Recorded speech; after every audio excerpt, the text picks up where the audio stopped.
OYAKODON. But oh my god. So hey guys, how you doing? It's Sean and Jessica Kememjuk. Uh Hello. Hello, did I say that right? You did. You Weird. said it right. After all these years, you got Great. it. Great. I was looking you up to do a little research for my friends Uh-huh. here. Actress, producer, writer. I saw you were Jessica Blythe at one point. Yes. Tell me I will about that, because I that's will a tell you about that. please. Yeah. Um that was when I first started, and that was when I was trying to neutralize my last name so it didn't sound too ethnic or too other, Oh, and I feel like that's where we were at 10 years totally. ago. And then maybe it was like 2 years after that, I was like, what am I doing? That was like my grandmother's middle name or something, and I grabbed it out of nowhere. And I just didn't want to exist under a name that wasn't mine anymore. So I'd rather just have people not know how to pronounce my last name or not know where it is. And then obviously now, where we're at and where people, I think, are showing up to be more authentically themselves, even if it's whether it's themselves or where they're from. It Mm. fits. It's just it's good now. Yeah. So Oh, claiming my name. I love that. I was so happy to see all of it because, one, that's a very real thing that happened in Yeah. Hollywood, and certainly 10 years ago in a variety of ways. I would say, it's like the whitening of names in a Yes. sense, right? Like that's an Yeah. easy way to say it. Right. So it was cool to see that not only you went through that and you recovered, and now you're in this point of pride or at least honor of your real Yeah. name. Yeah, exactly. Like not it wasn't even my name either. It wasn't like it was part of my name at all. And I think I'd seen a lot of friends start to do that in the last few years as well. And there's just something to just owning who you are, right? Oh yeah, it's so much more Yeah. interesting Yeah. too. Like Jesus, how many John Smiths do we need, you know? Or like Yeah. whatever the common name would be in any country. It's just like give me some variety, people. Yeah. Well, this is one with lots of consonants and who knows. Yeah. It's funny. I think about sometimes writing under like a fake name, a pseudonym. Yeah. Just I don't know why, because fame seems wild. It seems Yeah. scary. It seems brutal. Just like, you know, and I do know that the closer I get to the sun, I call it, like the closer I get to touching these inner circles, to Mhm. realize how many people ghostwrite or even ghost Mhm. direct, I found out, where people will direct films under a fake name. Yeah, I think there's something to when you get to a certain level, it's also nice to not be for people to not have preconceived notions about you and what your capacity is or what Mm, your style is or anything too. And so it's like a clean slate at a certain point. And then also obviously if you're at a certain level of fame, it's protection as well. But yeah, we're not uh, there. definitely not. No, no, but it does cross my mind. Yeah, Just even creatively, I'm like, what name would I pick? And I I don't know. know. Or it could Just be an alter ego. yeah, Beyonce that's does right. it. Yeah, Yeah. Garth Brooks says, what is it, Chris Gades? Yeah, Oh, it's yeah. so good, so good. And you can be Sean Fierce. Sean Fierce, baby. All right, Jessica, you're from LA, I am. I'm so from born LA. here. I was not born here, but I moved here when I was 1. Okay. So I don't Um, remember anything prior. Actually, my first well, memory is pulling up to the hotel in LA. So, wow, well, I that's know. cool, defining. Defining, I know. So, where are your parents from? How did they come to meet? And then how did they come to be in LA? So my mom is Japanese. She was born in Japan. She came over here when she was 30. And my dad is from Pittsburgh, East Cool. Coast, Pennsylvania.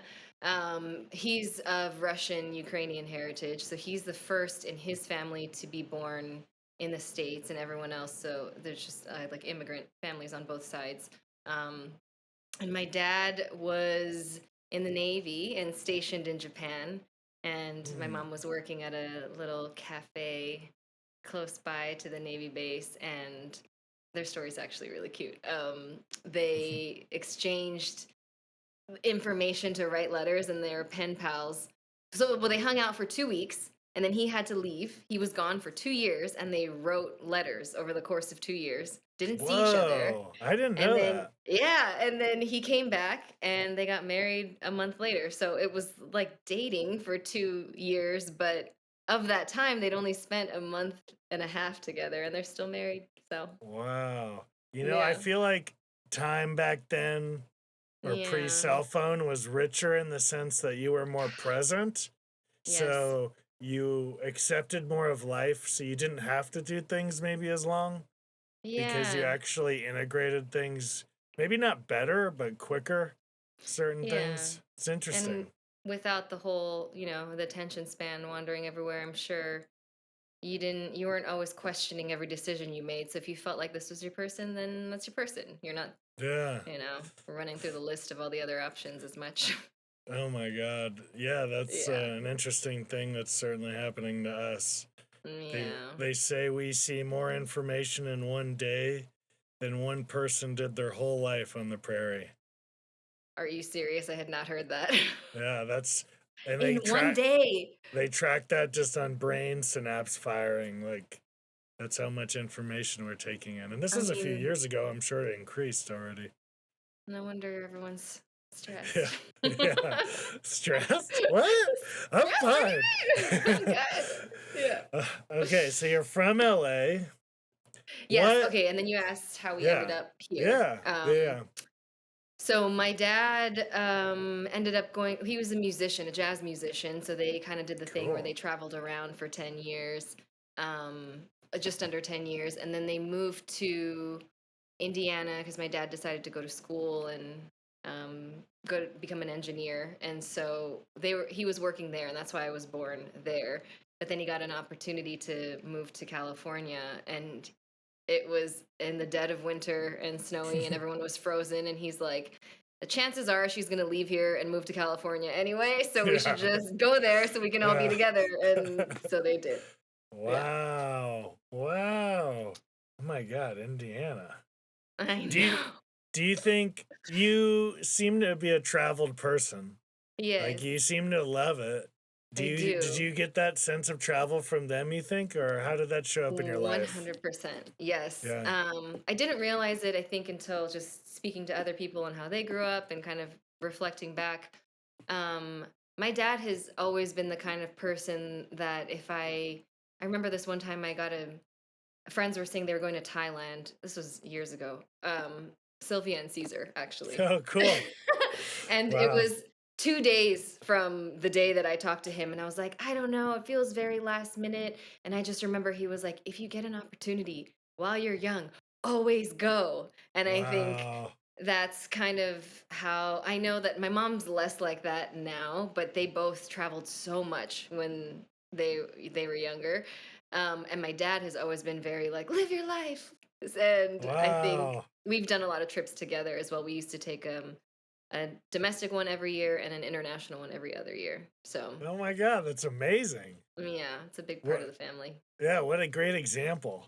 Yeah. Dude, by comparison, I never went on one family vacation with either parent. Oh, really? Isn't that Yeah. weird? Like to really No, think about? like, Yeah. I had to do my own traveling which and is a I'm glad. beautiful thing as well to Yeah. find that for yourself, I think. Yeah. Yeah. It was an interesting reflection to be like, wow, that I just look at it as an example setting. Like, did I Yeah. have an example or not? And it sounds like you had a great example of it.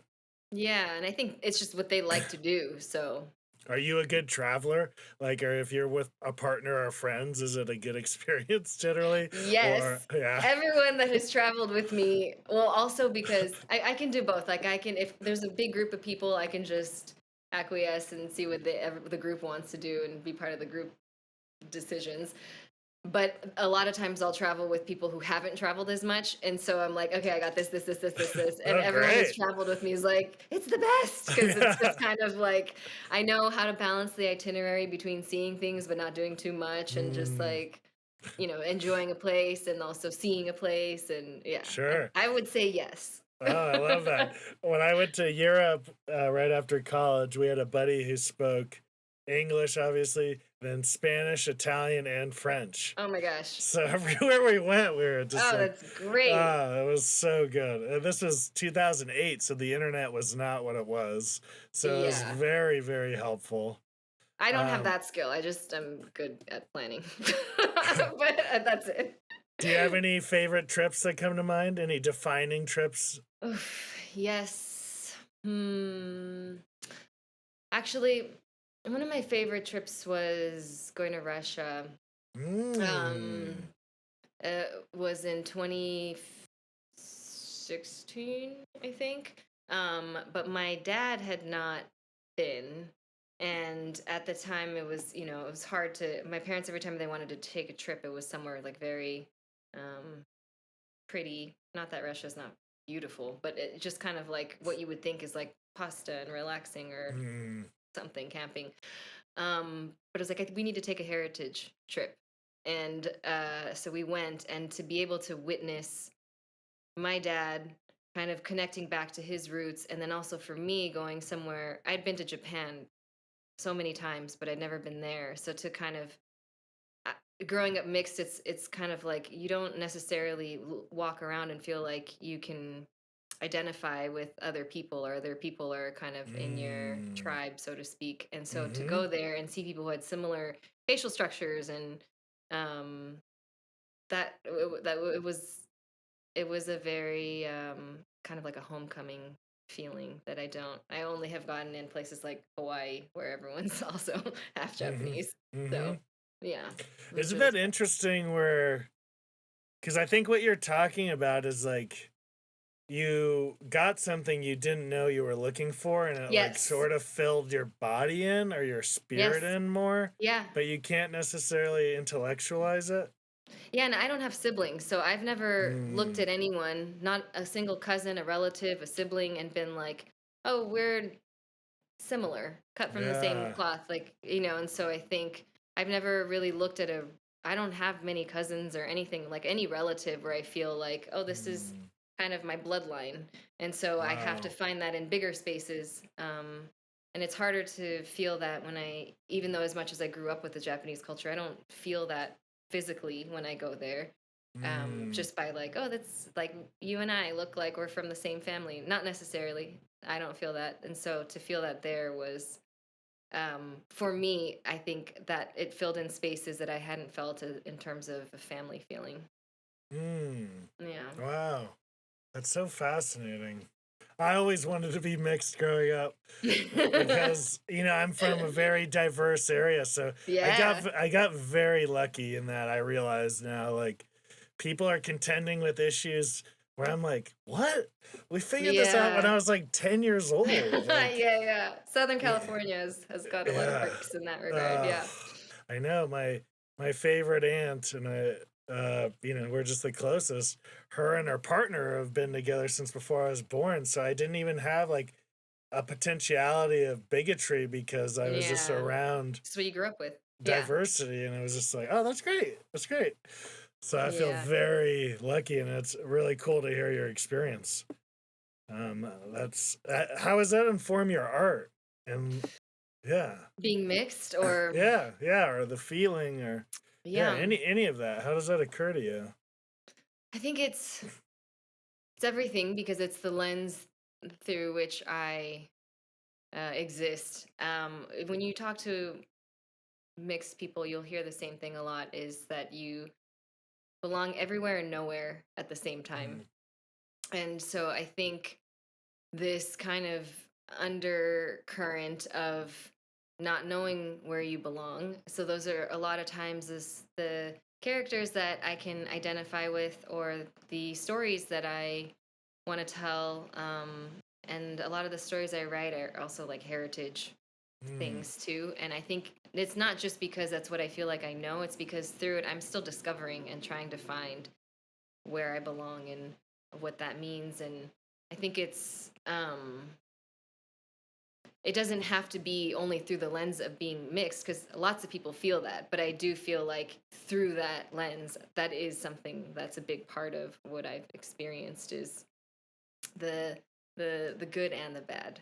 Because there's Mm. good too. It's like you kind of feel like you belong everywhere as well. You can kind of plop down in a room and also feel like um, you can get many sides.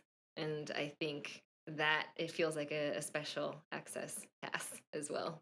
Absolutely. Yeah. Every gift has a curse and vice versa. Like nothing's for free in life, that's for Yeah. sure. Yeah, and That I think is for sure. it's very much colored the experience of just like when again being an only child and being mixed is very much like okay, not, and also having one immigrant parent and one not. There's so many different ways of being and ways of thinking that Mm. are just so present and deeply ingrained, and you're just trying to kind of find yourself in all of it. And I think it really did actually push me into leaning on art because of trying to learn other people's stories or becoming so interested in what it means to you start to understand your experience better through watching other stories. That's why we all watch movies and resonate. And so I think I've just always pulled to the stories about people who are just trying to find their place. Hmm. Yeah, I love that. Well said. And if I recall, you went to some sort of artistic school. You had an I artistic did. primary education. So can you talk a Yes. little about that? And because I want to paint a picture for people so they can be like, oh, I see how she got to where she Yeah. is now. Yeah, I Yeah. was very fortunate to have parents who worked very hard so that I could have a great education growing up. And so my mom, there's many things to that, where it's like, Mm. okay, so your parents are working all the time to provide something wonderful for you, and at the same time, where'd they go? They're Where- gone. Yeah, for oh, sure. haven't seen you. And so, Uh, those are things that imprint you forever, and then later you understand what sacrifice means, and all of the layers of that, which is a entirely different conversation. But yes, I went to a school that was focused on arts. It was a college prep school, and you kind of just pick your own lane. So mine was fine arts, and so like a lot of people chose dance, and some people chose theater, and I was, I think, drawing and just art in general, whether it was sculpting or painting, was where I find the most peace. So I mm, think some people cook and they decompress, and some people, I don't know, build things and they decompress. For me, it's if I'm ever like really strung out and stressed, I'll just draw something really quick, like a 5 minute mm, sketch, and then mm. I feel good. And so I don't know which came first, chicken or egg, but that is what I spent most of my elementary school and middle school life doing, and was going to go I was going to make that my profession. But I think you hear from a lot of people who were it felt like a career. There was pressure to have a certain career, end up not wanting to do it anymore. So I walked away from it entirely for a long time. Yeah, your tactile textile artistry is unreal. It's so good. Oh, thank So you. yeah, it's cool to hear Thanks. this. Yeah, Yeah. absolutely. And so it's just at the moment a stress relief. You're not Yes. involving it into your filmmaking because I could see it being interwoven, maybe like Oh. a nice transition as like Oh, four I sketches, love that. things you could do. That's, Yeah. it's right there for you, It especially you're had an yeah. editor. Yeah, it hasn't, it was an interesting thing. I put it away. I was almost like mad at it for a while. And then my best friend that I grew up with would start gifting me at like Christmas or my birthday, just Mm. little, art supplies. And I was like, no, I was so upset with it.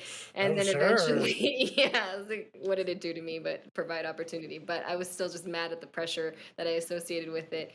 But then Yeah, that's what I was gonna slowly, say. You must have been just seeing parents with it too. yeah, I think there was a lot of pressure from the school too, of just like Mm, um the track mm. that I should be on. It's just like with anything, I think even though it's an artistic endeavor, it can have just as much pressure For as, sure. another career. Sure. Yeah. Especially if there's money involved. Are you Especially kidding? if there's money involved. Yeah, exactly. Oof. Yeah. Um There's yoga competitions. oh yeah. Yoga. It's like, of Yes, course we can judge a kid's I drawings. know. It's There's crazy. It's yeah. crazy. Um yeah, so I have not incorporated it, but I have started drawing again more regularly. So I think I haven't thought about actually bringing it into filmmaking, but I have thought of it as a separate endeavor just to do for my own heart. Good for you. Yeah. And just touching back on something you brought up, with the parents being absent, I can relate to that. How are Hmm. you on your journey with that? How's that Oh going? man. It's like Yeah. how How, much how, do we yeah, say? yeah, yeah. As much as or as little as you want. Yeah, mm, mm. I would say the biggest realization over the last few years doing work with Suzanne, who is our shared life coach. I don't even Suzanne life coach doesn't Morse. even express Yeah, I what know. she is. I I feel like know. it's such a small phrase for Yeah, what she does. But I don't know how else to yeah. name her. Truly. Um, right? Lifesaver for me. Lifesaver? Yeah, Yeah. fuck. Yeah. Yeah, Path changer? I don't know. yeah. Um wizard. She with a lot of the work that we've been doing, I think the biggest thing that I realized was how isolated my experience was growing up. Mm, The perk of it was mm, that my imagination just became my life. And so I wouldn't go back and change it, even though it's painful and things I still very much deal with moving through everything that brought up of just feeling like, okay, I'm on my own. I make my own decisions. mm, I figure out my own emotions. And so, a lot of that is it's this weird false sense of, but does it is beneficial in the world, this self-reliance where it's like I get things done and I make things yeah. happen, but at the same time there's this like um very isolated on my own feeling no matter who's Mm, around me, no matter what relationship I'm in. It's just like it's me and me. mm, mm, Because it's always been. And so that's the thing that I've had to reconcile and work through over the years, even learning how to be in a partnership and be um, just like a we. It's just not what I was very much left to my own. And, like it was like, okay, well, see you go outside. There was also a lot of independence. So I learned mhm. um, that, which I think is important, so that I learned how to, Yeah. entertain myself and I don't necessarily need things to be around or entertain me. But again, that's like the makeup for Yeah. someone who can just be very avoidant. So let's Yeah. not do that. Um, so, so yeah, and I think also learning to um, understand, express, and then from my child self forgive what I felt like from my parents was neglectful or Yeah. uncaring or but it's just a completely different language. Actually, I remember I was talking to so there's no phrase in Japanese for I love you if it's from family member to family member. Like there's one for, like a romantic love. And I think Whoa. I know. So Whoa. I had taken an acting class in, I don't know, this was like in the very beginning. Um, and there was some exercise or something, and it like came up to me and occurred to me that my mom had never said it to me. And I remember being so upset and was like so triggered and I was like, mother never told me she loved me. And Mm, I called my dad and I was like, because then I realized it wasn't in the language. It's like what, and that I know anyway. And I called my dad and I was like, can you believe that there's no phrase for I love you in Japanese wild. from family to family? And he's like, yeah. And then I said, I mean, isn't that nuts? And he's like, it's one of my favorite things. And I was like, one of your favorite things is that there's no way to say I love you to your family member? And he was just quiet. And he was like, one of my favorite things is the thousands of other ways there are to say it.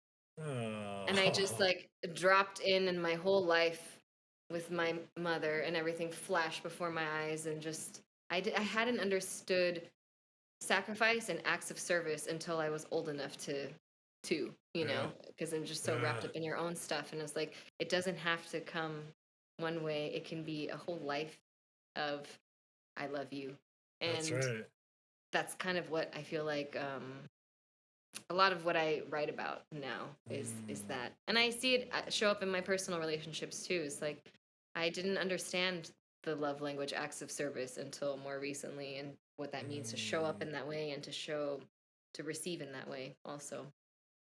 Oh, I love that. Mm. Wow, great share.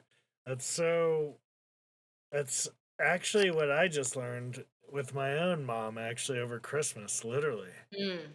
I Tell had me. like this Christmas was insane in this sense of, we saw each other at group, Mm-hmm. our end of the year workshop, and I Mm-hmm. just felt like I was really landing, Yes. in the month of December.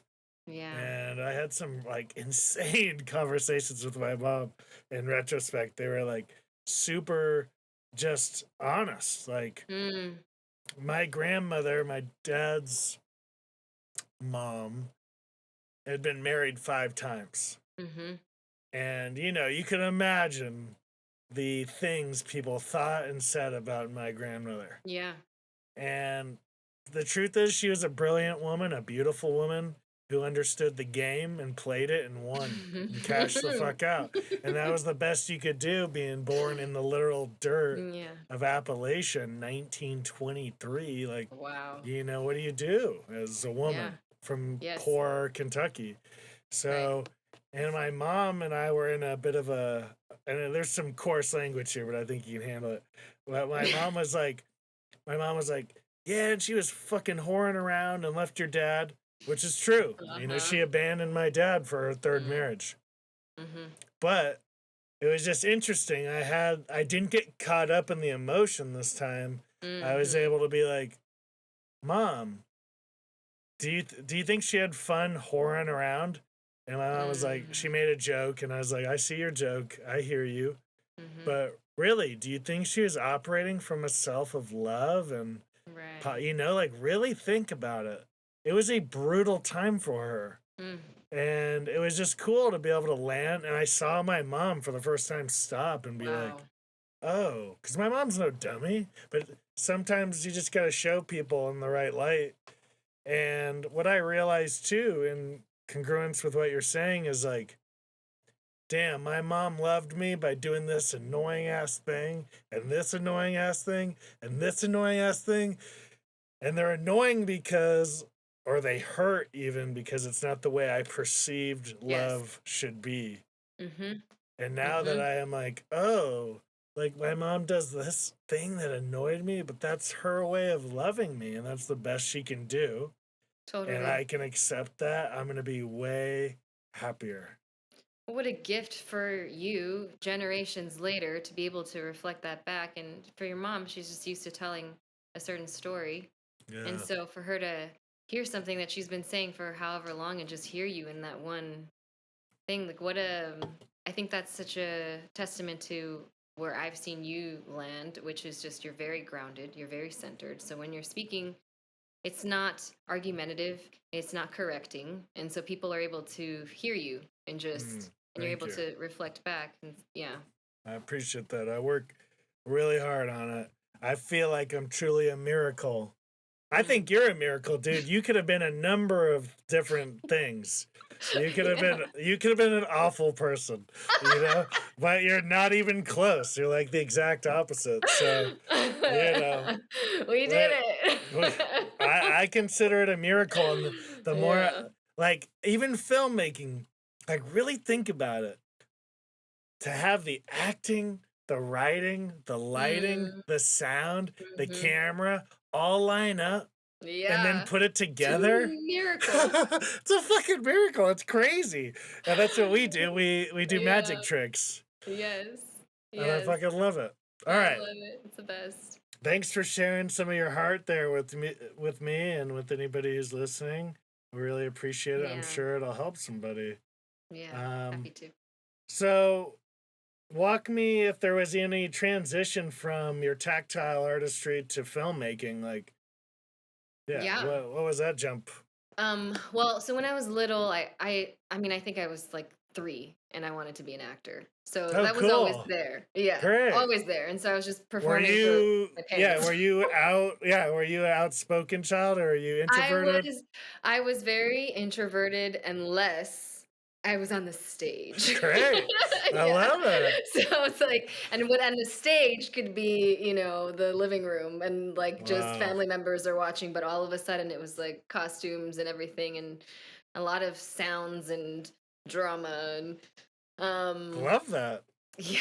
Yeah. So that was always there. But I think and then I got into fine arts and it kind of, went away, or I didn't nurture it, I should say. Mm. And then when it was time for college, I was doing the like, okay, what jobs should I have? And it's kind of funny because I was like, well, anything in front of the camera, even though I want to do it, or anything too creative is probably just a pipe dream. So I should just work in production.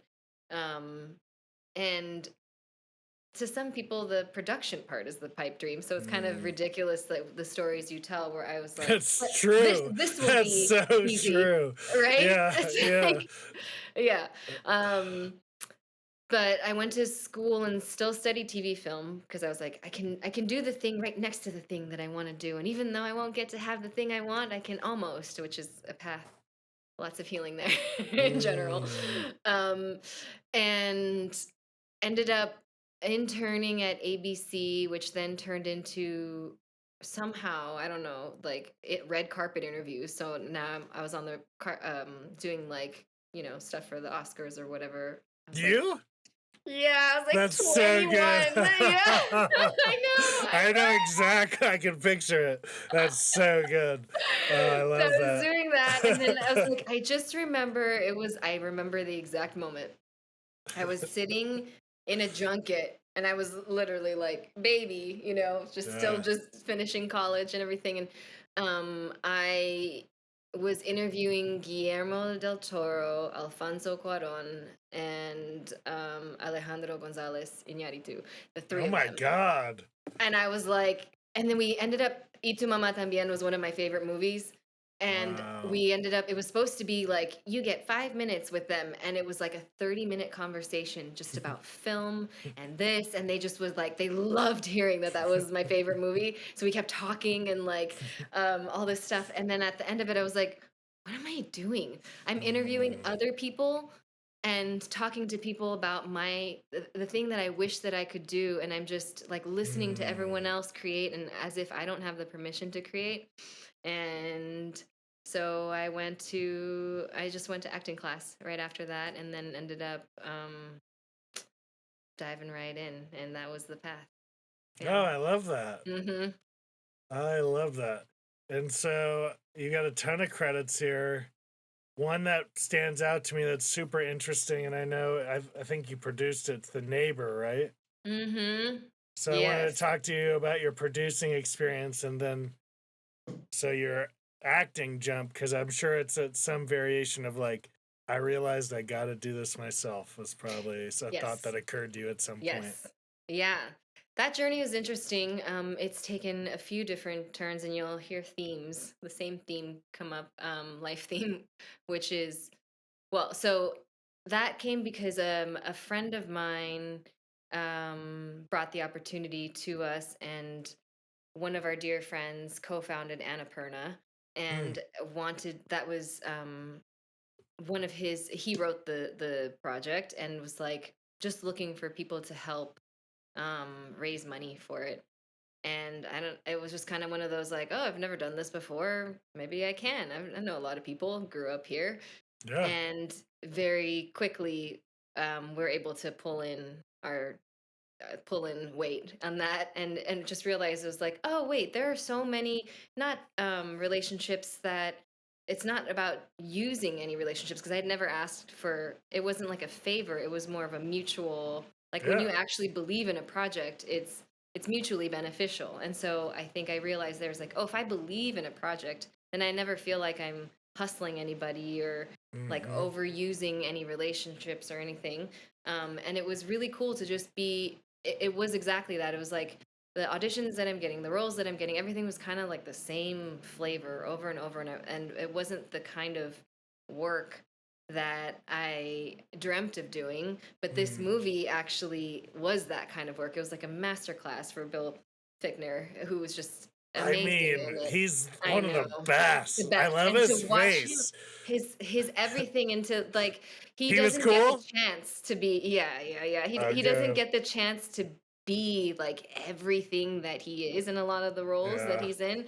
And Yeah. so I think to witness to just to be a part of the kinds of stories that you want to be a part of, I was like, oh, okay, I guess it's not just one road and waiting for a phone call. It's you're gonna have to find different ways. And so Mm. um got into the producing heavy for a little bit and then realized it quickly, like that avenue, I started getting a little too pulled into like what would be the best strategic move for my career. And I was doing the same Mm. thing. And like, what's the best, like what could have the best return and what could have the best this. And a lot of things that use like people will make certain moves that aren't for artistic choices because they have to, because it's obviously at the Mm. highest level, yes, but indie budgets too, because they need Yeah. people to, That's right. bring people in. And I That's right. kind of just like put that away for a few years because I just wanted to focus on the art and the acting part of it.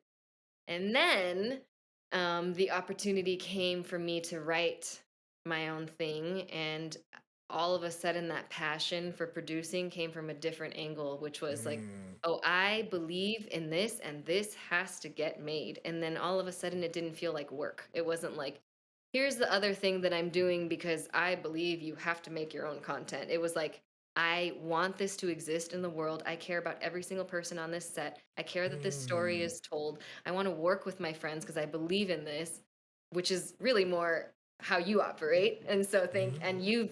you're such a great lighthouse and just guiding me through a lot of this process. So really I thank Oh, you for that, because of I was not course. I was like helping produce other people's projects that they had going, but I wasn't doing what you do, which is like getting your own shit made.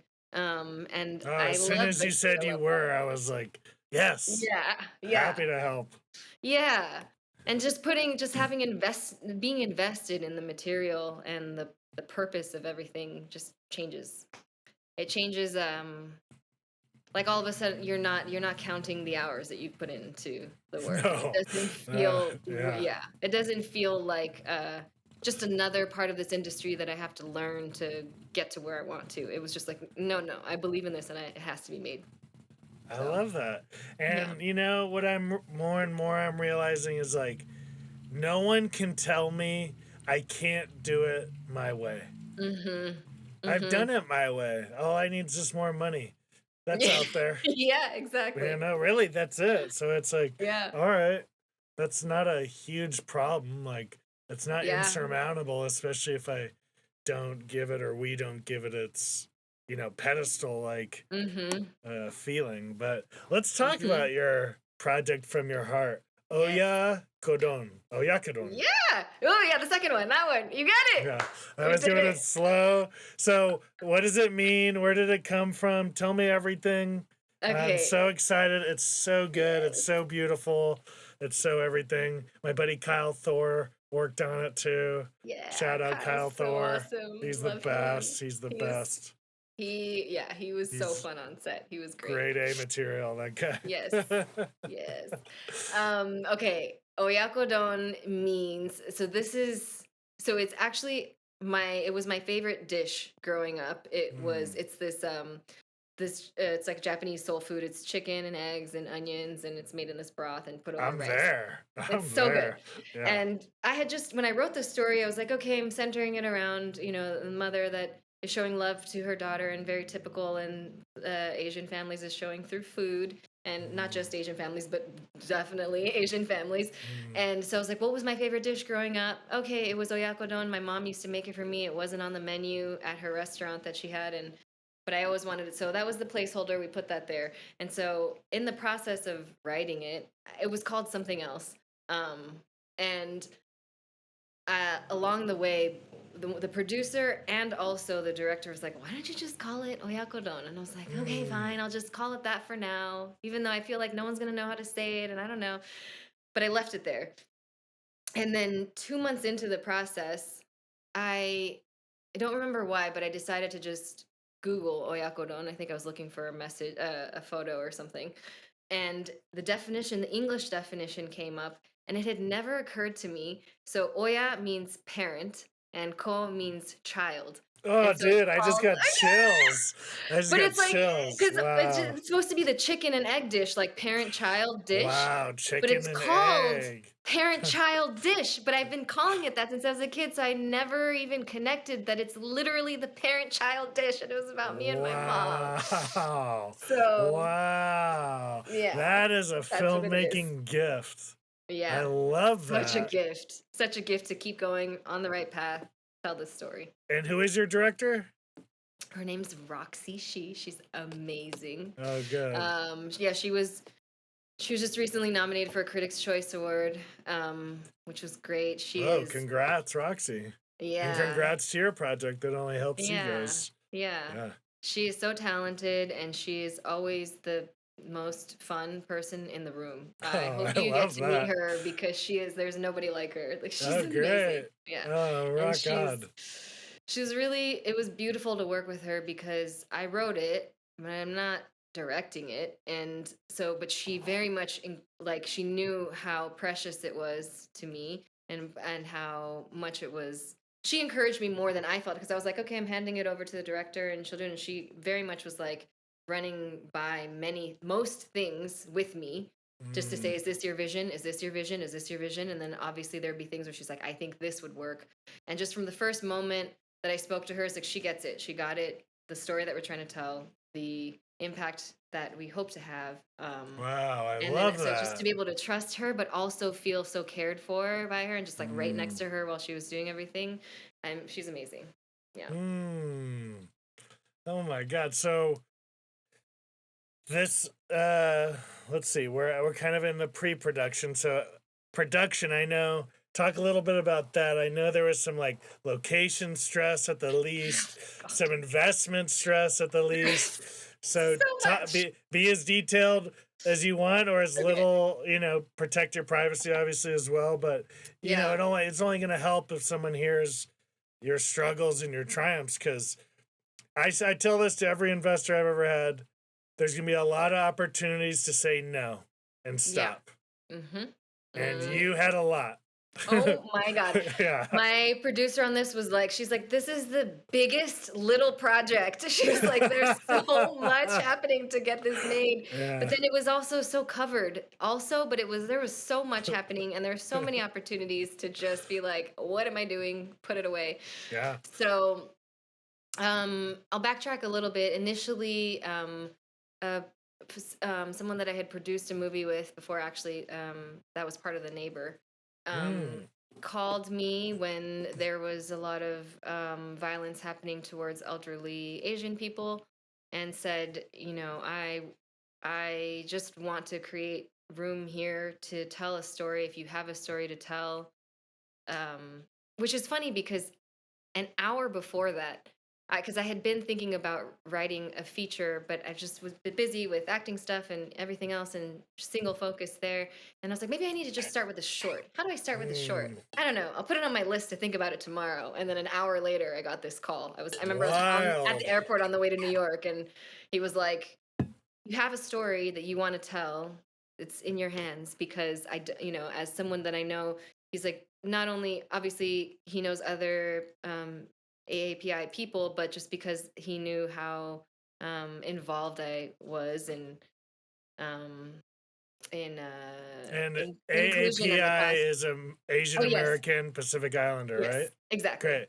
Just, to exactly. educate people who might want to Yes. know. Yeah. Yes, yes, exactly. So he's like, I know how invested you are in this particular um, sector, and just making sure that voices are heard and everything. So I would Mm. rather just give this to you if you have something. And I was like, oh, I've never written anything before, but I will figure it out. And so I was like, Yeah, you will. assembling the car while I was learning to drive. I was like, other people could write a short in a weekend. It took me Mm. months because I was like reading the books and watching the videos and doing the thing. And initially, we were going to hire someone to write it, but everything that came back just didn't feel right because I think it was just such a personal story that Mm. I ended up being the one to write it with the help of my producer as well. Great. And Helps to have a second set of eyes. oh my gosh, yeah. She just came in and like cleaned things up. That was like it was great. Yeah.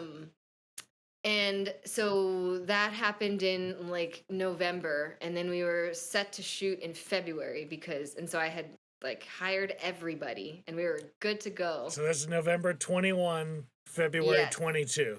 Great. yes. November 21, and obviously we're in the middle of COVID, so there's all these like COVID Yeah. things happening, and like just in terms of availability for everyone, it was like, okay, February, it's happening. This is when we're doing it. And 3 weeks before shooting, and like we had everything lined up. The only thing we hadn't done was like rent the equipment. Yeah, because Yeah. right, that happens like right before. The money source had to pull out for other projects that were more that made more sense. I get it. You know, this is like what happens. So we had This nothing. is the investor who incited the whole project. Am I correct? Yes, yes, Yeah. yeah.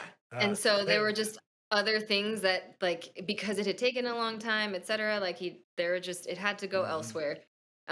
He was still able to come in for a little bit of it, but then shorts are really expensive right now.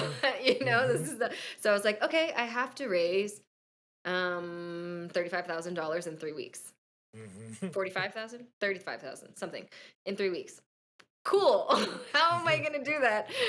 Actually, less than 3 weeks because let's not wait till the day we're shooting. Like I need Yeah. to, and then Yeah. so Yeah. somehow Smart. I reached out to everybody, you Yeah. included, and Yeah. everyone reached out to everyone and all these things, um And you did it. and I did it in a week. I know. couldn't It's believe it. incredible. It's But you were so good. incredible. You're like, it's gonna happen. It's gonna be great. Yeah. And this, Yeah. like, you were just. I was like, I'm losing my mind. You're like, Yeah. it's gonna happen. You're gonna be fine. I was like, Yeah. okay. Yeah. I knew you could pull it off for sure. It wasn't a doubt. There's just some people you know. And Yeah. you just gotta buckle up and hang on for the fucking ride there. Oh my god, I 'Cause- didn't sleep. I mean, I yeah. think I didn't sleep for 2 months because then there was Yeah. time to shoot, and I was like, and you actually were very helpful in this too. You're like, okay, I know all this producing stuff is happening, but I know you're also in it, and the mistake that I made was forgetting to prep for the role because you're doing all the producer stuff, and that was like 4 days before. I was like, fuck, yeah, I gotta start working on that stuff too because I'm up like all night doing this thing and like figuring this thing out, and also remembering to totally. be an artist on set. So The whole point of it. the whole point of it, like you Yeah. had said, which I thought was wonderful, everything, that advice was everything, was just you don't want to have worked this hard to get to the moment and then the very thing that you wanted to do is like falls flat. And so it's like, what did you even make this for? Yeah, Right. that's right. So remembering that and then spent, you know, I really went in to try to do as much as I could. You can tell. You can tell. Yeah. Yeah. You did some great Time was work. of the essence. So Yeah. thank you. Thank you. Yeah. So yeah, I was able to get that done and just also got backing of a great studio, Wayfair Studios, that is a beautiful company that does a lot of just beautiful social pieces and kind of elevated content that just is meant to inspire. And so it was a perfect fit. I And love that. we got to get a really good studio behind the project and an opportunity to work with friends that are part of that studio. So Oh, rad. yeah, I yeah, it love was really that. nice. Yeah, and it was great because they weren't just doing initially because my friend Justin runs it's his company, and then one of my other close friends is the president of the company, and they were like, okay, we'll give you like this tiny little thing because we love you and you're our friend. And then when I was like, okay, well, we're still in this position where we need to do more, and I was trying to figure it out, and they were like, well, let's see what you got. And then once I was able to kind of show more of what I got, they were like, oh, okay, we'll Yeah. help you with post. Just and we'll for help you with reference other-" for people listening, like Jessica's short was legit. Some shorts, you know, you just gotta get them together. But you had like, it was a real deal. It was a real film. Yeah, the Yeah, crew, oh my gosh, and the DP is just, I mean, she's just gonna blow up. She just got yeah. recognized by as a BAFTA's like up and coming Wow, something on Hollywood I Reporter. It's believe like, it. yeah, It's she's beautiful. very talented. Yeah, yeah. So, where's the film out now? How did post go? Did you learn anything worth remembering in post? You know, what are you going to take from that? Whether it was about your own Mhm. performance, working with directors, money management, you know, there's lots of things to worry about in post. So, So many things. I Post is see you're doing actually, festivals too. So, touch on yes. that too, if One you thing I will can. say about festivals that I was like, oops, but you can't really, I guess, always time things perfectly. But I realized I submitted to just like all the festivals that I thought I'd maybe want to be a part of, Hmm. and then forgot about, certain ones require world premieres. So there were like three or four that we got into that I paid for submission, and I was like, oh, I'm turning this down now because I'm waiting to see if Mm, I might premiere here. So they did it the opposite way. Like you should definitely just start with the ones that you want. And if you don't get mm. into those, then you pay and submit for all the other ones that, otherwise I've just said, I was like, they were like, why did you submit and then didn't decline us? It's like, so Oh, I I learned know. that. Um, Good lesson.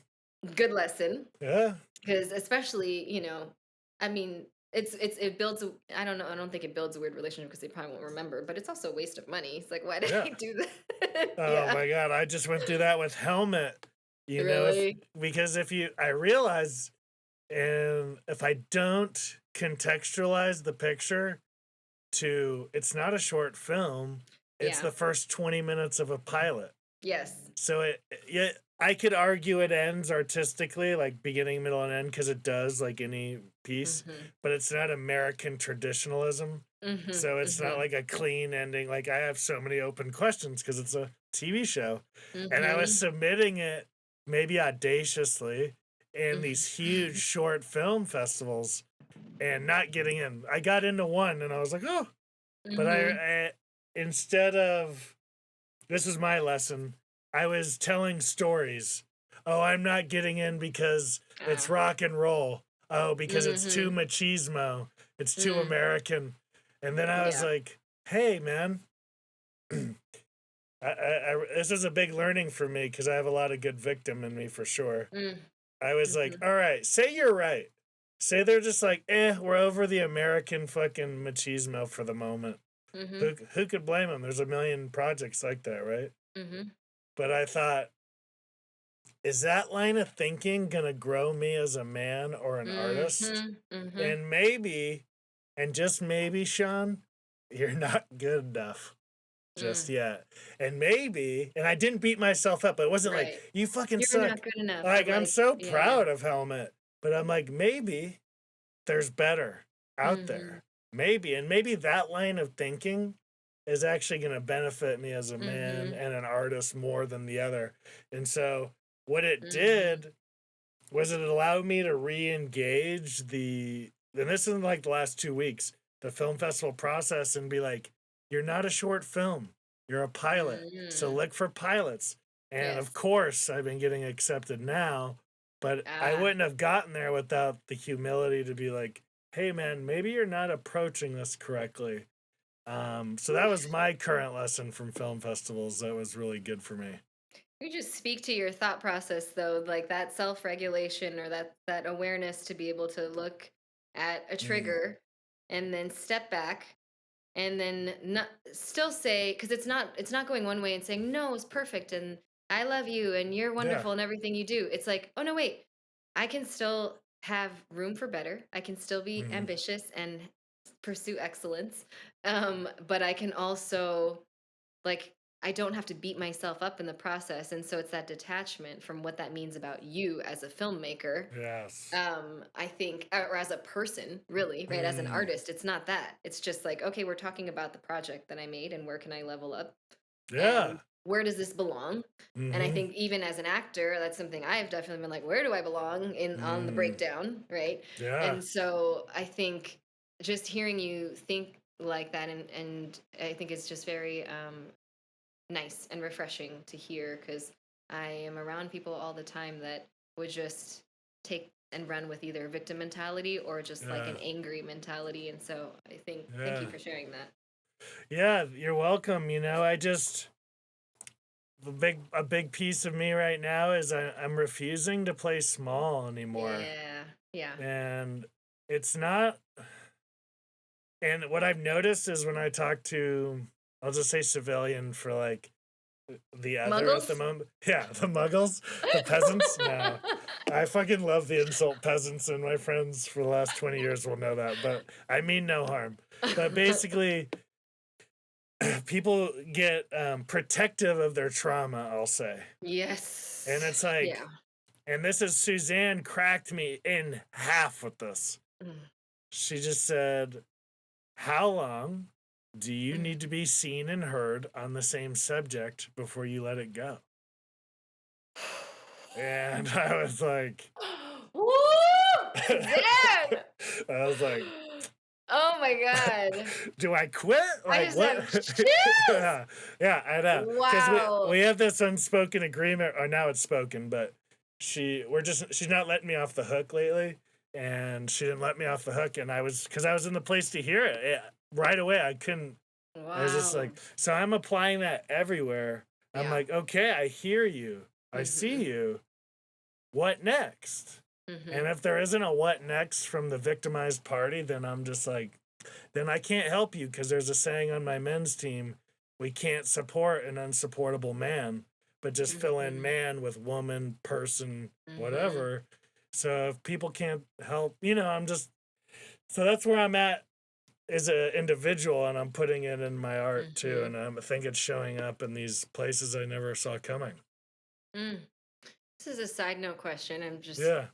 I'm like, wonder, let's see if I can formulate this correctly.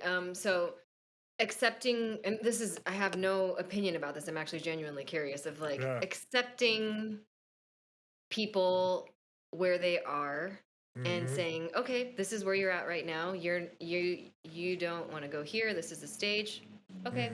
And let you be, versus like when you hear these like Neville Goddard and like, kind of like manifestation quantum theory type things, where it's like, or do I just change my thoughts around you and draw the best version of you out, and like, and know that I'm probably not that anyone is locked into one way of being, and it's me who has to change what I'm drawing out of you, not in like a save you kind of way, but in like a quantum kind of way. Do you have thoughts on that? I'm like, Yeah, it's that's something I've been interesting. thinking about. What an interesting question. So what that makes me think about is like my mother, right? And an acceptance of her as for who she is and what she's capable of. And I think in the true acceptance of that, I have changed my field to her. And because what I've noticed is the more connected space you give somebody, the more they're able to see their shit. If you're like later and you cut them out, time's not healing that wound. But if you're sitting in front of your mom or dad or whomever, your brother, whatever the trauma's at, and they're reacting or being, and you're not, there's something there where they're just, it's like they're not, the pattern's no longer there to be frictive up against. Yes. And so that's what you just asked reminds me of. For someone you want in your life. Yeah. That's like a mother or, exactly. Yeah. I don't know. Did I answer your question? No, you did. It was just a thought. I was just thought I'd pick your brain on that. No, it's interesting. I think about all sorts of things, I think about all the, especially as an artist, I think about risky stuff. I think about safe stuff.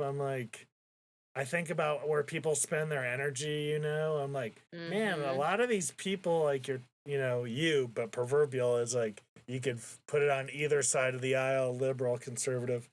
It's like, these are people you wouldn't sit down to lunch with if I paid you.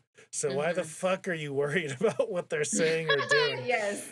So it's just like, it's just like, man, if we just were able to take care of ourselves, I know it's maybe wishful thinking, but and so I don't think we can change the world. I think we can change our world, and that Right. changes the world. So that's where I'm really focused. Like, who's here in front of me? What can I do for them? How can I make Yeah. their life better? One thing that I never want to do is dim someone's shine. Like, I don't want to be, and I have, because I'm a human and I'm plodding through this life for the first time, just like everybody else. That helps me too, being like, hey, like, this is the first time we're ever having this conversation on this crazy rock floating through the space, right? Okay, Yeah. right? Yeah. Like, right? Okay. Right. So let's give ourselves, I say that with my girlfriend all the time. Like, if we're in friction, I'm like, Yeah. yo, dude, like, right?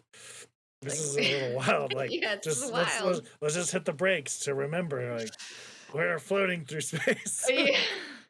supposedly. Oh, people being people, feeling things. Yeah. Yeah, I love it. Hmm. I'm so curious to all that. I like to study anthropology lately. Like, Hmm. where do we come from? How long have we been here? The Yeah. answers they're getting to lately, pretty wild. I don't know if you follow any of that.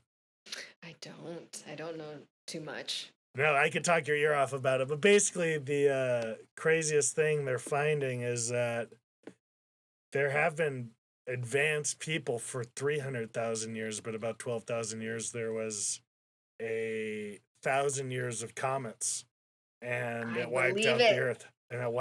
Earth, Ooh. and Hmm. so now the theory is like, or no, the thought is, we've only been at this 5,000 years, and look where we're at. What would a humanity with 300,000 years have? Yeah. And when those comets, and this is all verifiable, like, I'm not talking out of my ass, it's been going on since 1991, these discoveries, but Hmm. science takes a long time to shift. Hmm. But uh, we lost 23 million square miles of landmass during that 1,000 years. Hmm. So all the coastlines, and if you think about our worlds now, 90% of the population live on coasts. Yeah. So why would that have been different back then? And Right. almost every religious book has a flood. So it's just Mm. like really interesting stuff that I think Hmm. about in ancient storytelling and mythology, and yeah.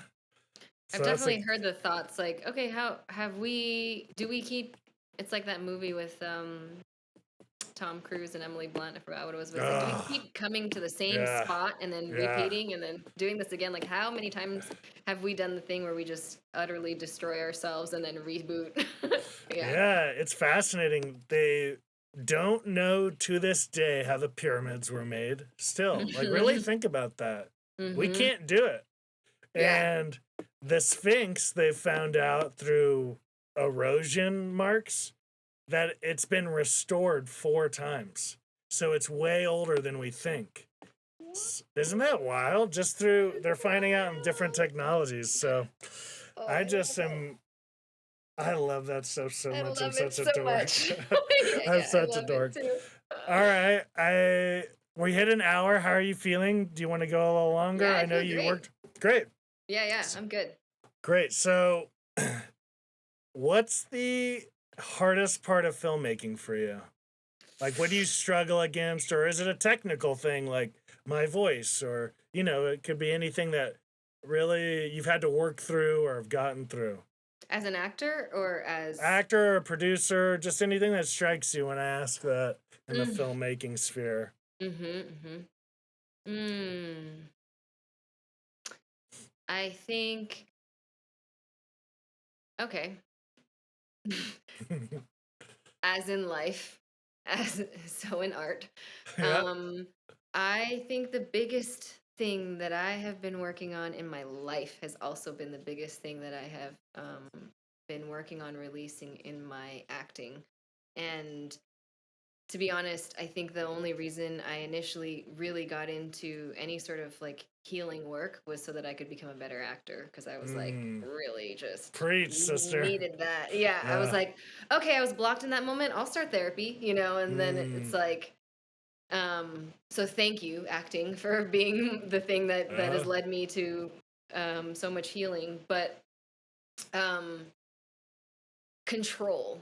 So in my life, the thing that I have, it's interesting for someone who like travels and I like adventurous things and I love Mm, spontaneity, but when it comes to like knowing the outcome of something, I think because of just my own trauma, mm, etc., I have tried to find ways where I know the answer to something so that I can feel safe.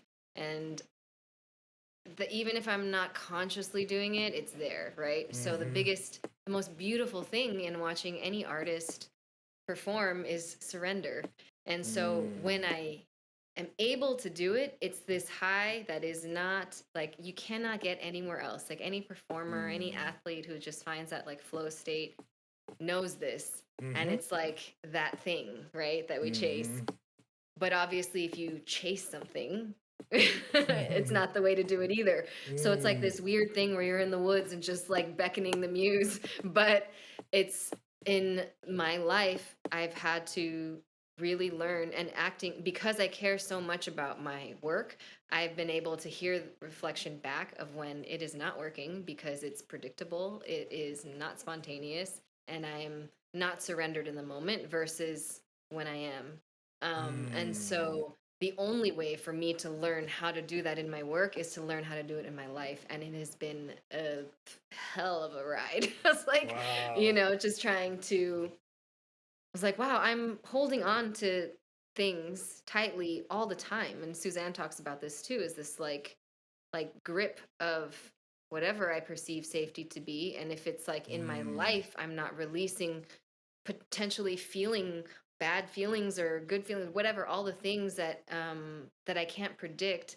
And that's how I operate 24 hours a day. Why, or 23 hours a day? Why for that 1 hour that I'm shooting would I suddenly be able to let it go? I can, and that's why I seek it, but it's not easier. And so it's like I mm. have to kind of be in that space more often than not to be able to carry it over to my work. So um, it has been the hardest, not because it is just a skill and a craft, but because it is tied to the very fabric of everything that I've learned in my life as a human being. And so as I unravel that, I have to just risk so much, you know? Yeah, that's so interesting, And I hope I'm not being reductive with what I'm about to say. So if it strikes you that way, let me know. But Yeah. one of my best friends is Korean.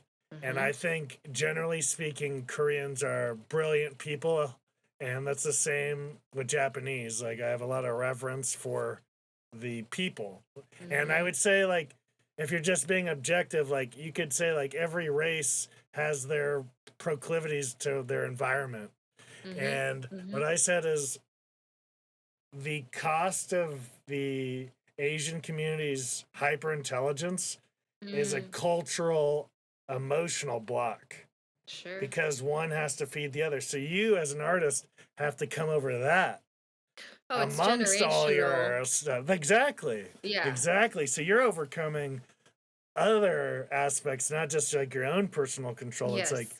generations of this Sure. cultural control as well. Sure. Yeah. I think it's just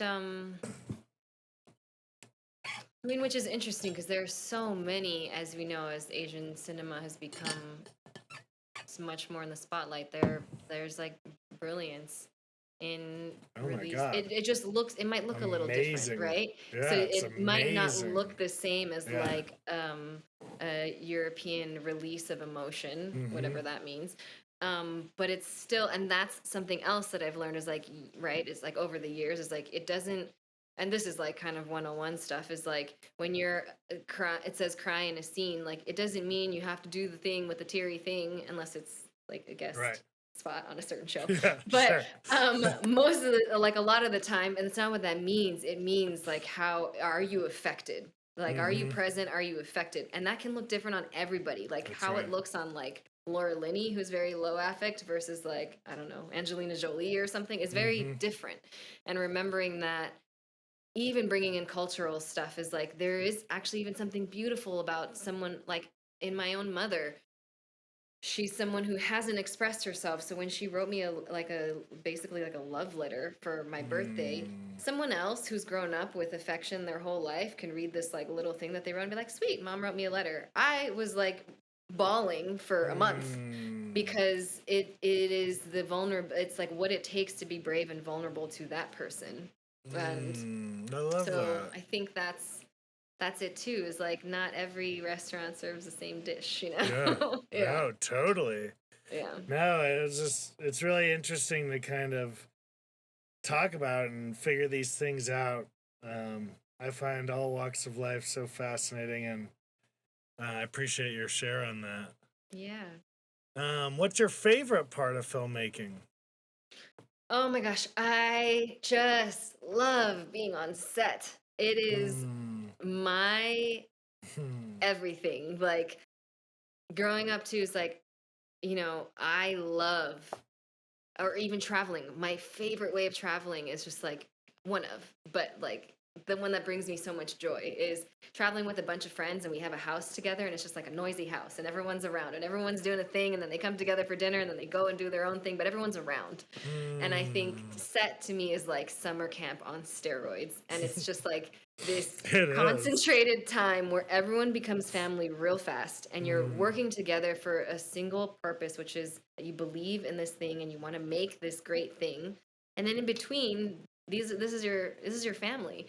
And so I think there is like, again, my favorite way of traveling is like with friends, and some of the time we're working and some of the time like we're working on stuff and some of the time we're together, and that is exactly what the set environment is. And I think I remember one of the first projects I worked on was like an indie horror film, and the sun was setting, and we had just done this elaborate scene with like a shootout or something, and there was like blood everywhere, and they were like, the light is going to be down in 5 minutes. That wasn't the shot. Do we want to do it again? And I just remember everyone in the room kind of looked at each other and were like, let's do it. And everyone ran around setting things up, breaking things down, cleaning this and doing that, and we just got that one more shot. And I was like, that is the magic of people who believe in storytelling that much.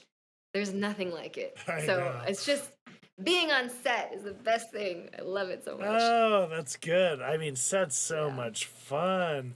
When you have a good set environment, like, I swear, like, when I talk about my projects, and people are often like, aren't you so proud?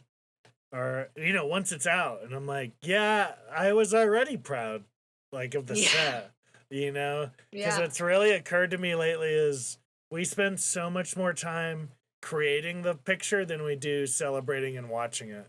It's true. There was a moment on OYAKODON for a scene that will not make the movie, has not made the movie. And I want to hear what else is happening or where it's at now, if you have plans for it. Oh yes, yeah. I will let you know. So there was this one scene, and it was like about. So the story is basically about an older woman who has come to this country to make a better life for her mixed race daughter, and is working is trying to keep her traditions in a world that's changing around her. So she's trying to pass on her heritage, but also belong in this new place that she's in.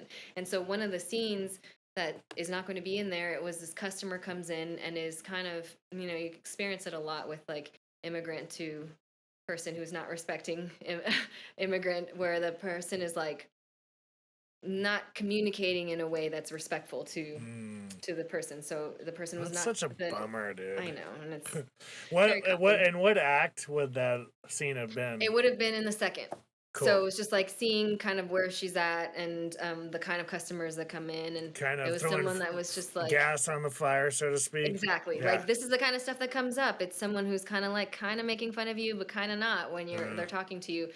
And we shot it, and it's not going to be in the movie because it didn't work, because we did this improv thing that kind of made it the tone was very just off. But in the moment we were like, okay, let's do an improv where the girl's like kind of doesn't even realize that she's affecting the older woman in this way, and she's just in her own world. And what seemed like when you're watching it, because it was my friend that was beautifully playing the part, Hard to play those parts too. Those hard to play the actors part and need to like give those, get bold their, and brave to yeah, do that because I know. people aren't It's going to like you for uncomfortable. that. Yeah. Yeah, we I've didn't end played up those. keeping it, Yeah. but very kind of her to be willing to do that too. Yeah. And in the moment, it was kind of like funny because she was funny. She was doing a Mm. thing, and I was more watching my friend perform, and I was like, she's amazing. She's doing great.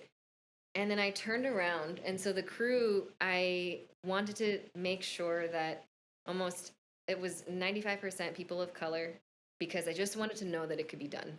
And it was Sure. like 85% female. So it's 85% Asian female. And so because it's a story about Asian women, I just thought that it would be great to like have people invested in this project that also identify with it, right?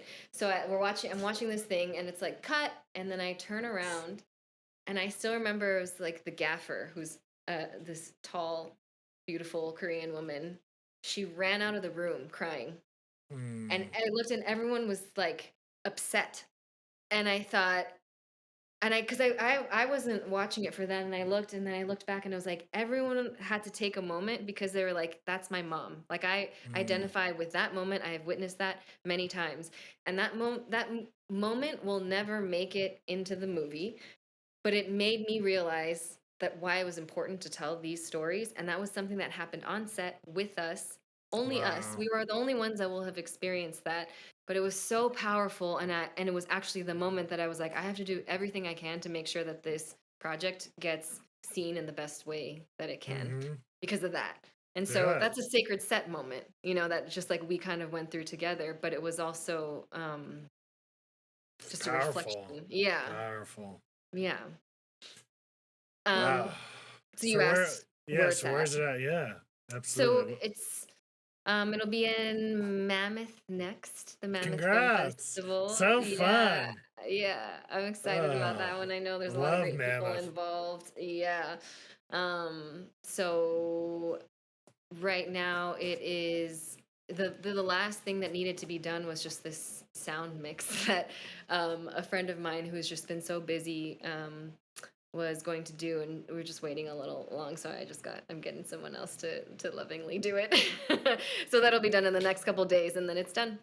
Wow. Had an amazing composer, one of my friends. This is the beautiful thing, is you just work Yeah. with people that you know and you don't even realize the gifts and talents that these people you're around all the time have, and he's just the best composer. I mean, he made magic for this. Wow. And Yeah. is your mixer a mixer? Like Yes. that's what they do? Okay. Because I That was is gonna what they do. say, well, that's something I've learned, and I'm trying to teach my peers this because I got very lucky with my re-recording mixer. Not only is he the shit, is he like just lovely? His Mm-hmm. name's Patrick Sexton. He's maybe one of the most talented artists I've ever met. And Wow. his canvas is sound. Wow. And he's a freaking PhD, and he's so sweet. And after what he did to Stocking Fields and then Helmet, what I realized is I owe the DP. So what if they shoot something stunning, I owe them Mm-hmm. an equitable sound pass, Mm-hmm. Mm-hmm. because a few of my friends, they go totally visual and the audio's fine and the Mm-hmm. lay person might not notice, but when you hear an adjustment up, it's so Yeah. much better and you'll never go back. And I think your Yeah. film undoubtedly deserves a great Thank you. re-recording mix because Yeah, yeah, thank you for it's that. I beautiful. mean, It's beautiful. I will check in to make sure everything is good. I know that. So if, my friend that was going to do it, that's what he does. But then he became very busy. He got promoted to an incredible position, so he's just not as available. And I was almost going to have someone who produces music do it, Mm. and then I was just kind of like, I don't No, think music's I learned it's it's a different very because different. they throw the Yeah, kitchen sink, and mixing actually is simple. I learned it's like you strip yeah. everything away, but you got to be a master to get simple, just like anything. But it's so Mhm. cool. Mhm. Yeah, yeah. Mhm. Let me know. I'll definitely connect you with Patrick. Yeah, sure. Let me know. He's lifelong. I mean, he's the guy. Isn't it great when you meet people and you're like, I Uh, want to work with you forever and ever and ever? Yeah, Yeah. he's the best. He's the best. I've Yeah. been doing press for Stocking Fields, and two of the real deal journalists were like, the sound is incredible. I mean, Wow. oh, it's Okay. 5-1. Like if you're in a Oh, wow. gunfight and it's just like boop, boop, boop, boop, and you're hearing the gun over your right shoulder, Yeah. he's like, yeah, like he's like, yeah, like a gun from a foot away versus a 5 feet versus like 10 feet versus. I'm like, Yeah. I just would have looked up gunshot, Isn't it and great when you meet someone who yeah, just knows what they're oh doing and you're yeah. like, I the whole world of things that so much respect. Yeah. So that's what's been happening. I continually get humbled by the artistry. I Mm. remember I just randomly have like two of I think the greatest re-recording mixers at my disposal. My buddy Oh, Dave wow. Padilla runs like he does post sound at Universal, and Mm. I remember I brought over a helmet and I was like, can you like tinker? And he's literally editing. Like I walk in and it's Eddie Murphy and Jonah Hill. He's like editing, and I'm like, oh geez, he's doing some real shit right here. And Yeah. I'm like, yeah, you think you can just like put something together? And he just looked at me. He was like, Sean, I could work on your project my whole life, and he meant it. And Mhm. he was just talking. He's like, Sean, my Wow. friend. He's like, she just does the T-Rex for Jurassic Park. That's it. That's her sound. Like she is the one. And he's like, Wow. I have other friends who just do the Fast and Furious cars. That's it. They just do the sound. And I Wow. was like, whoa, it's that niche. And it was Yeah. cool. The first thing he did is he played Helmet on a laptop. And he's like, this is how most people are going to hear it. So you got to see how it sounds here first. Yeah. And I was like, Yeah. oh, just little lessons. And he basically was like, kick rocks.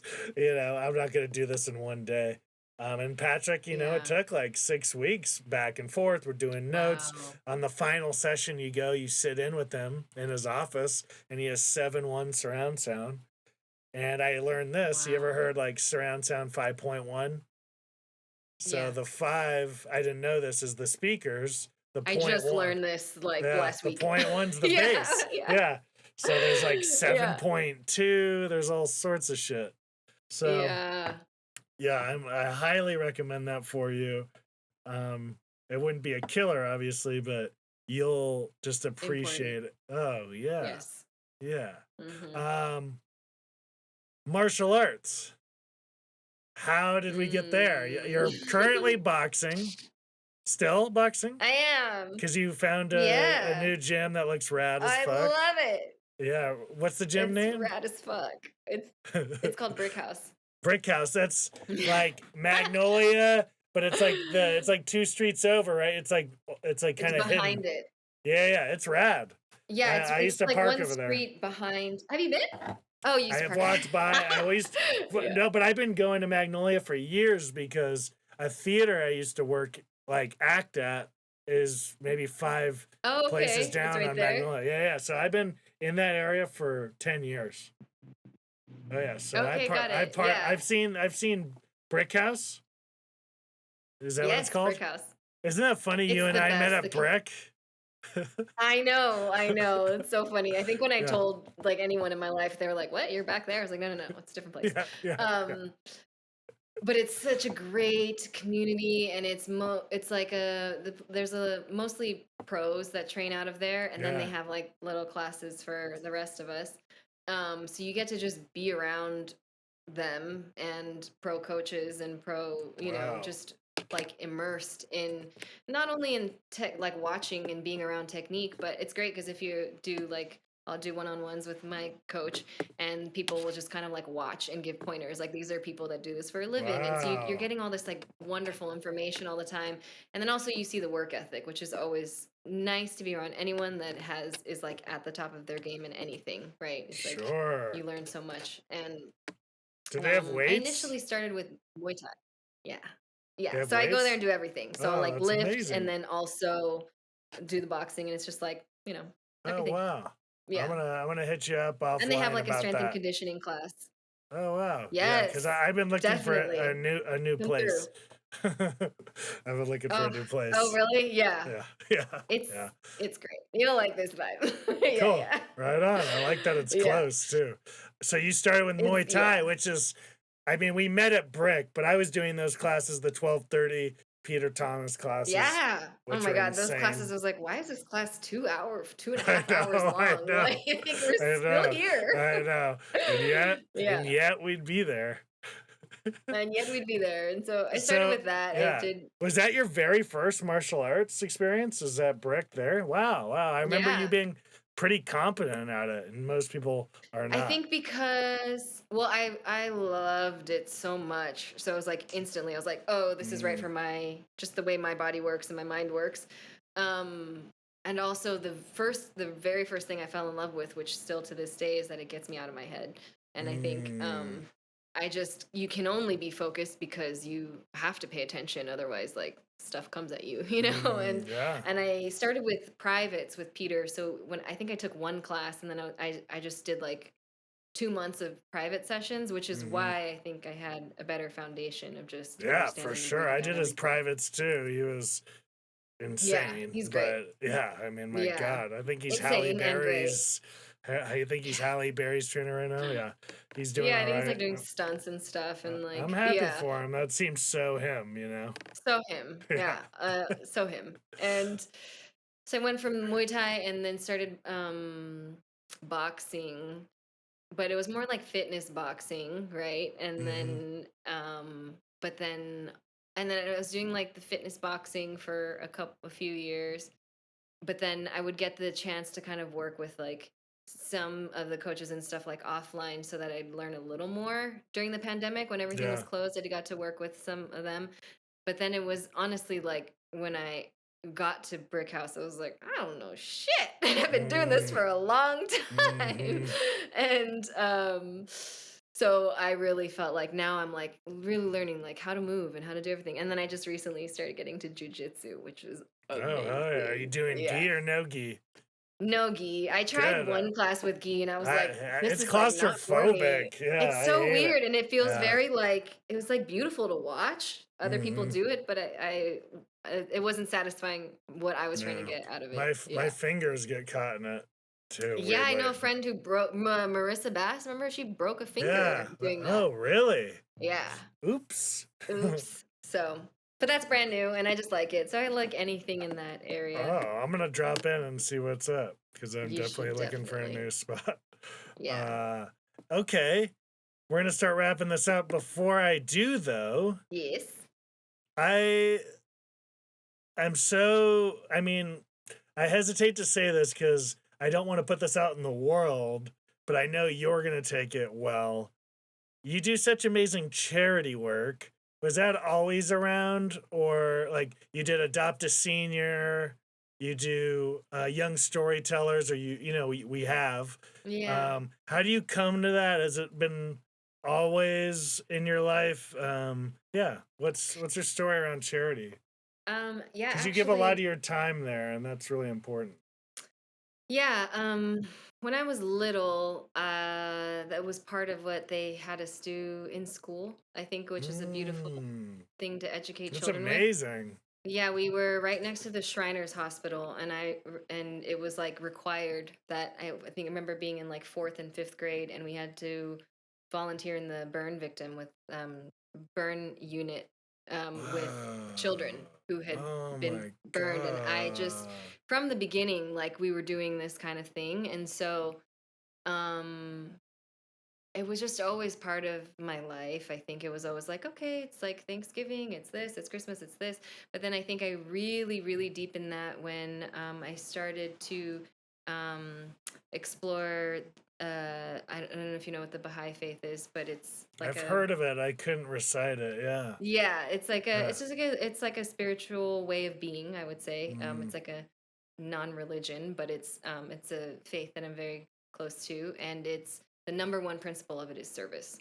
And mm, so I think it's like the whole thing is like we are here as people who like our number one duty is to be able to serve other people in whatever way that means. One of my favorite writings, I was talking to my friend Andy yesterday, who's a beautiful musician who's doing amazing like work in the world with like really positive, uplifting music. Andy Grammer.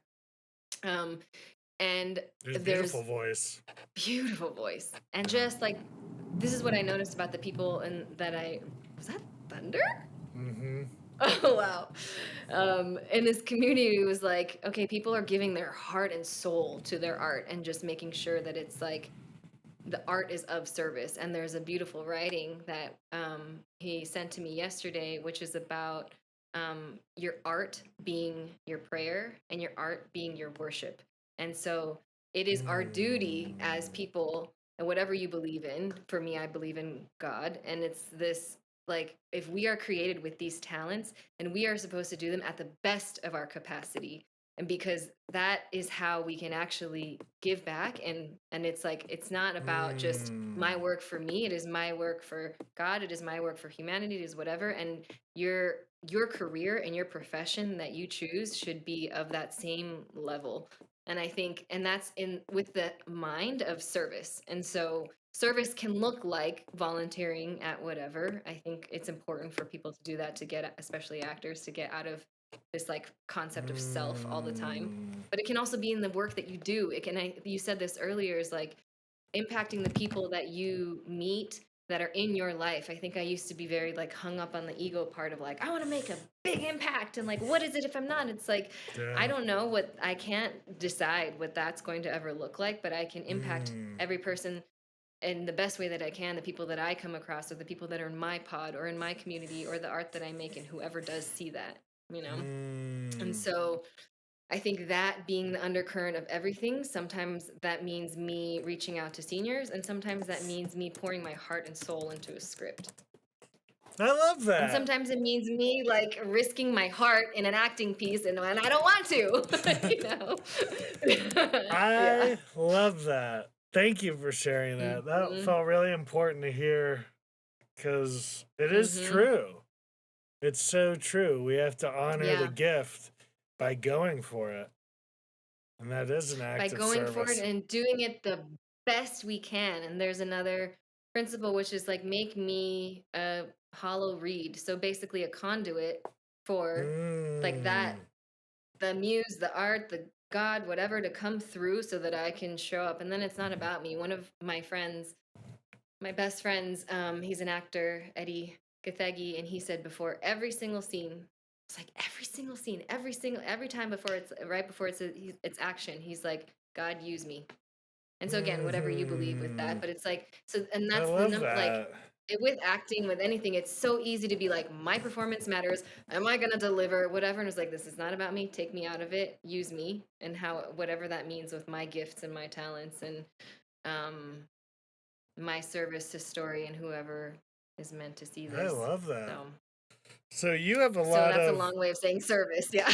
no, I love that. You have a really, Mhm. I think you and I are similar in the sense where we have good communities. Yes. The Obviously best. Yes. Suzanne's, but I've seen you've been in Ojai a lot lately. Hmm. How is that space for you? I cherish Ojai. I went to school in Santa Barbara. Um, Oh yeah. and I know It's. you have some friends who bought a house up there in the last pandemic time. But Hmm. yeah, how's that experience up in Ojai been as far as restoration and community and artistry is concerned? I mean, it's everything. It's I have a really good, I would call them the closest to friends that are family there. There's a Hmm. beautiful families that I get to see when I'm down there, that just remind me of what it's where I feel the most whole, is when I'm with, you know, that kind of safe family net. And so I go there, I don't know, like once a month, but lately it's been like, I think I went like 3 times last month. Cool. I Because I love had that. more time off. But it's like, not only is it a beautiful retreat and beautiful space, but I think it's a place where I can kind of go reset, remember myself, because of Mm. nature, but also because of the family units that are down there. I think I just, um, as I do so much healing work with my own childhood and this, it's very Mm-hmm. nice to also spend, like, see my family, my, parents, but then also spend time with families that I can recognize as how I would want to reparent myself or parent future children. There's Mm. something very healing about that space. And just to Mm. be together has been I magic. love that. Well, can I ask you about psilocybin work Yes. or medicine work? Yes. Yes. I'm a big proponent of it, Yes. and I've done a ton of it, including Mhm. some. Uh, I did this journey, December, early December, that truly like changed my life. The shift Mm. was, and it's probably easy to hear that and be dismissive, but it's always into the guys like of the years of foundational work I had done before Mm. that journey. But Mhm. essentially, this shifted for me that I get to be a nuisance. Like, I get to take Mm. up space. Mm. And that was really impactful for me. And they Mhm. say medicine's like 1,000 therapy sessions in one dose. Has that Yeah. been your experience? I know you shared you participated in some of that. Yes. I think 100% yes. I've only had one really big experience. I've had, smaller ones, but the last one that I had, which was in August, sometime. Yeah. Um, I think what it is like it's this full somatic experience, and it's so fire. It's like every single sense, and it's in my body, so that Mm, where 1,000 sessions of therapy, I could hear the same phrase and read the same book and hear the thing, but it's like, and until I experienced it, and maybe who's to say, like, if I hadn't had all those other sessions, that I would even mm-hmm. be able to grasp what was being given to me. And then also, obviously, the integration afterwards. But that particular experience was like absolutely life changing because what I learned from it, I still feel in real time right now. Mm, And so I don't remember I'm sure it's cumulative, but I don't remember the last like 50 sessions that I've done for yeah. like any other kind Yeah. of healing Yeah. modality. And so, um, I think for me, what I didn't think was a big request. And by the end of it was the people that sat with me through it as a private session were like, that was a huge request was, my ask was it was like, to remember that I'm held. And I just Oh, meant, and I was like, it sounds simple enough. And I was like, the beautiful the ask. things I had to go through Yeah. to remember that I'm held was like, I think what in a nutshell, what I learned was the control thing also, because Mm, I resisted it so hard. So I think mm, for most people it would be a 3 to 4 hour experience. It was for me, it was like 9, because I resisted it the wow. entire time, no matter how many times they said like just surrender, remember your intention, all of that, I couldn't. And it took me 9 hours of like what felt like to me like absolute like chaos and suffering was my experience, which was me going against my own resistance to releasing control, to finally at the end of it just ask for help. So that's what I didn't. It was Mm, like I didn't even realize it was like the perfect medicine. I did not realize that that's what I was doing, was like I was trying to figure it out and make it go away on my own. But I was like, it was getting worse and worse and worse, and like my hmm. feeling of not feeling safe was like only just multiplying, which was like the whole thing, right? It's like I wasn't in life. It's like not feeling safe and not able to just say like, I'm scared. Can someone just hold me? And I need help, essentially. Mm, And I finally, like, I had to go to the depths of my, to like the edge of my sanity to finally be like, can someone help me? And then they were like, mm. dear God, they said it was one of the hardest sessions that they've ever had to sit with anyone. They were like, your Wow. resistance is like monumental. Wow. Till finally, and then when I asked for it, they held me, and it was perfect because it was like a man and a woman who are a couple, so it was like being reparented. And this is all Mm, to not say it's like that I had this like awful childhood. It's how, as a sensitive person, how I yeah. didn't work through a lot of my stuff, which was this feeling of like, I'm on my own, I got it, nobody else can help me. Hmm. Finally, and then they just hugged me as I cried, and it was gone instantly. I was like, Wow. how does this work?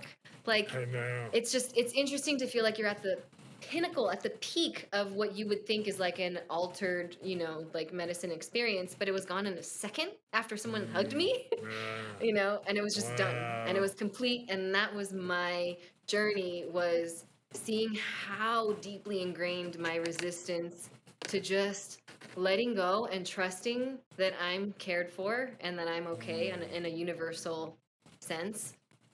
Um, so when I have those doubts and stuff, I can just go tap right back into that feeling of just like, remember, first, remember how strong the resistance can be. And second, just remember, like, you are held. And when you surrender, it's actually can be good.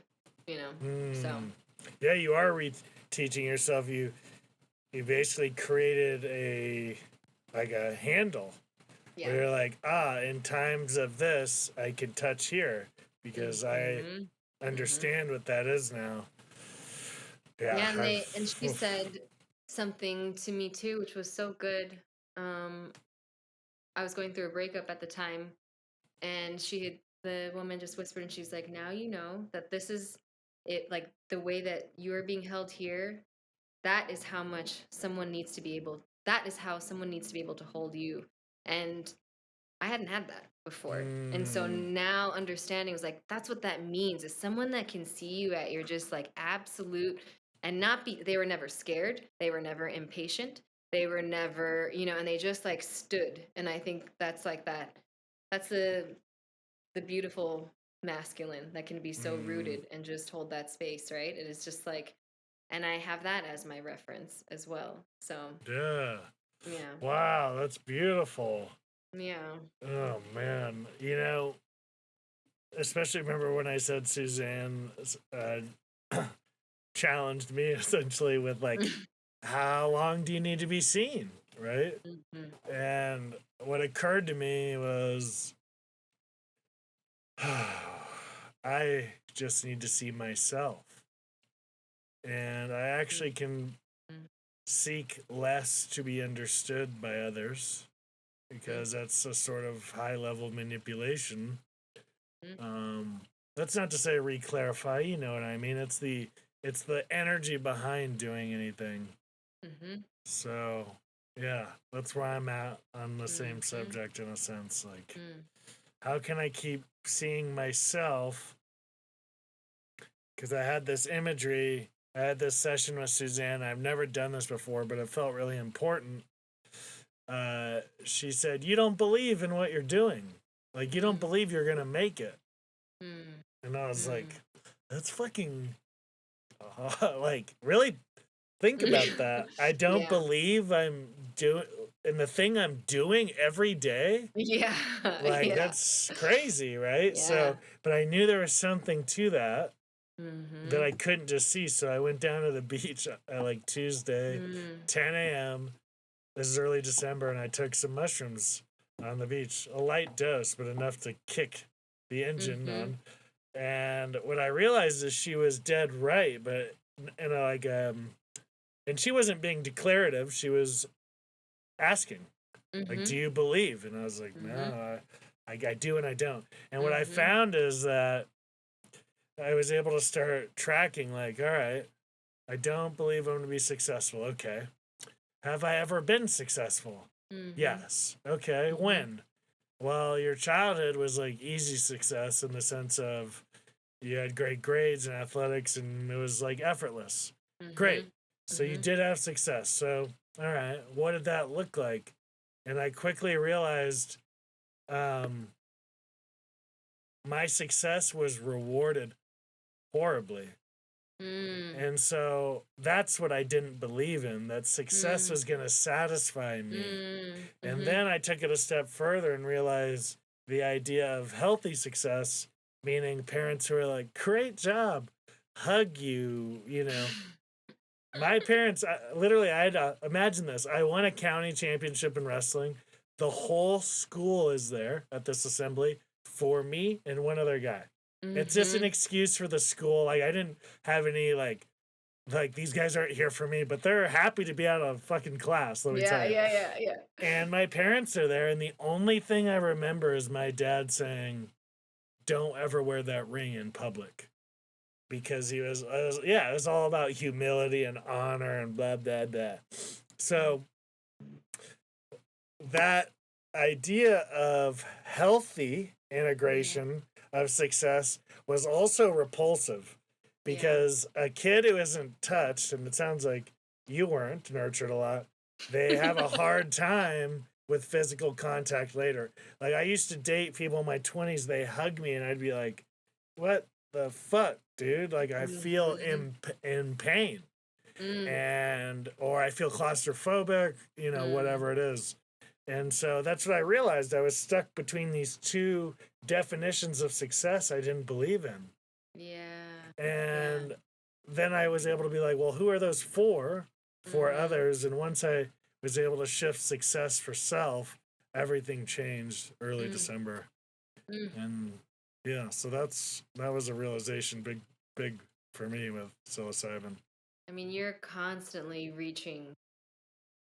Like, I don't even know if you're going, like, reaching levels this way or reaching levels inward, but it's like constantly, every time I see you, you're more dropped in, more dropped in, more dropped in. So it's like, it's interesting because it's every time it's like, okay, like, this is like, you've dropped in all the way and then you're able to go in further. So I am so curious to see where you're going to be at in like 5-10 years or 20, 30, whatever. It's just going to keep going. And it's, yeah, it's really, it's an honor for me to witness a friend through all of these stages that got to witness you from. Thank you. And you've known me through quite a few. So I appreciate that. Thank you so much for doing this. Yes, I love you so much. Great. I love you so much. You're amazing. I mean, I really mean that. Thank you for taking the time. Like, my pleasure.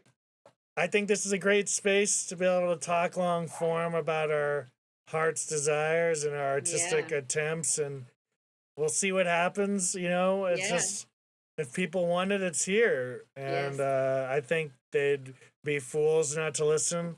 So if someone wants to hire you, what should they hire you for, and where do they go? Like, do they contact you through your reps or through Instagram? What are your preferences? What do you got going on? I would say through my reps is probably the best way. Great. Monica is the best.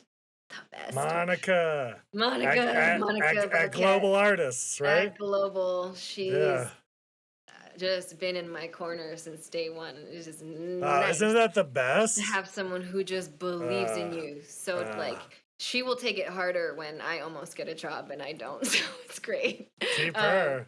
Keep her forever. So I would say that. And then I'm on Instagram. It's my name, Jessica, KEMEJUK. Great. I'll put this all on the stuff below. But all right, friend. I love you. I love you. I will talk to you later. All right. Enjoy the rain. I will. You too. Bye. Bye.